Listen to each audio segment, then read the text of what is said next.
Piny owacho mar kaunti ma Migori oketo tenge omenda maromo siling $227 mar chulo gope machakre higa 2013 nyaka 2024.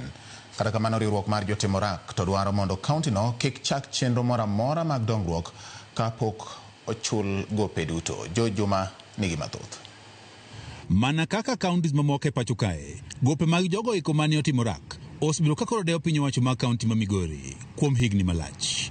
Nitie jogo mane otimo orak e kaunti ni ma Migori e iko omenda mar 2018 nyaka 2019 ma pod nyaka sani pok oyudo chudo margi. Wabandho close to 200 million sani. Kano wachako, we had pending bills that date back to 2018.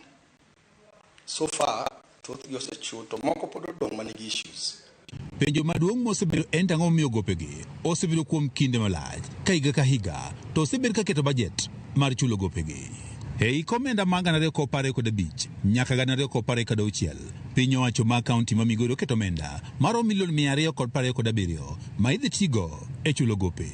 Jakom mar kamiti mochung' ne bajet e boma ma Migori Graham Kangali wacho ni bang' keto omenda maromo $1.4 e bajet mabalang' mar 2 kata supplementary budget 2 e komenda mag 2014 nyaka 2015 gope duto ma odong' sani romo $227 kendo gikete bajet mar komenda ni.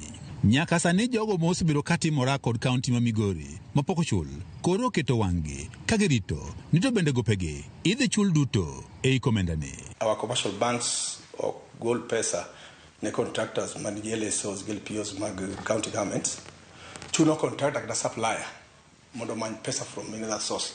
Jomoko dhi nyaka kum Shylocks. You know what Shylocks do.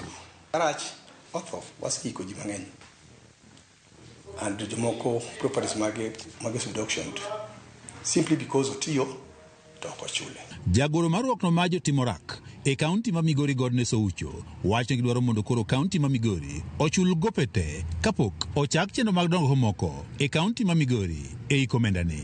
Sani what we expect mondo wasemi communication ni pending bills should be a first charge in their commitment.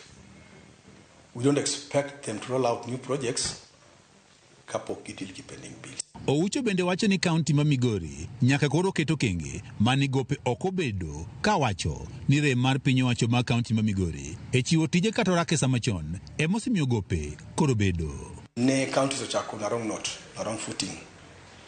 Realize ni kane pok budget kokal ma pesa biro to counties ne roll out projects.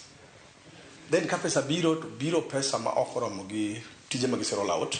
Moko ne roll out outside the budget. Mobile rolled out of the budget, you don't need interest.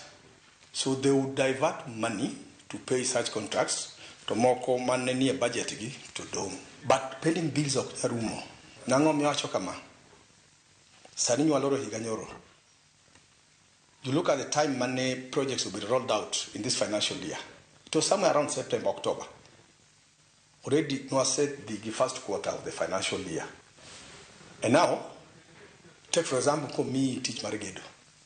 That would last for 6 to 7 months.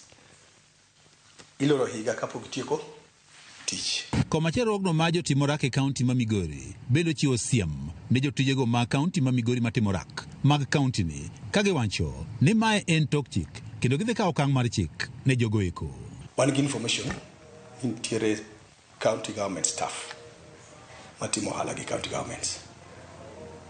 We have put them on notice. We've told them either they choose to timo hala, they resign, they do timo hala, they bed kama wantieni, or they stick to where they are to serve jo Kenya. But okinya timo hala ginga mondiki. You'll compromise the quality ma teach me to your supply bitim.